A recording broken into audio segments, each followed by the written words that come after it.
From this time, we're going to talk about diseases caused by mutation in genes encoding enzyme proteins. As I said before, most of them inherit in autosomal recessive pattern. First, we will start with phenylketonuria. Phenylketonuria, also called PKU, is a rare inherited disorder that causes an amino acid called phenylalanine to increase in the body. It's caused by a defect in the gene that helps create the enzyme named phenylalanine hydroxylase needed to break down phenylalanine, which is essential for protein synthesis. Less than 50% of the dietary intake of this amino acid is needed for protein synthesis, so the rest is converted to tyrosine by phenylalanine hydroxylase. Phenylalanine catabolism is started with phenylalanine hydroxylating complex system consisting of phenylalanine hydroxylase, PAH, tetrahydrobiopterin, coenzyme BH4, and several enzymes that serve to regenerate BH4.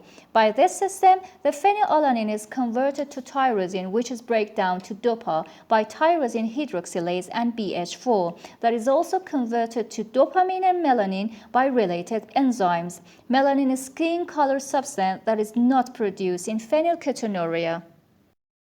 Mutation in phenylalanine hydroxylase decreases the activity of the enzyme and causes hyperphenylalaninemia, which when is severe, it leads to classical phenylketonuria. Due to excretion of phenylalanine and its product in the urine and sweat, a musty odor will produce. Neurological problems such as seizure, fur skin, and blue eyes are another symptoms. The skin color is because of no transformation of phenylalanine into melanin, the pigment responsible to hair and skin tone.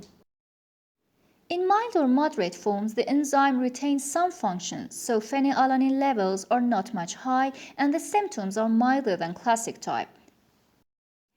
Other signs may include microcephaly, intellectual disability, delayed development, behavioral, emotional, and psychiatric problems. To protect the patient, limited phenylalanine in diet is important. Phenylalanine is found mostly in foods that contains proteins. Serum phenylalanine level is used to differentiate hyperphenylalaninemia from phenylketonuria. In phenylketonuria, the serum level is typically at least 5 times higher than normal.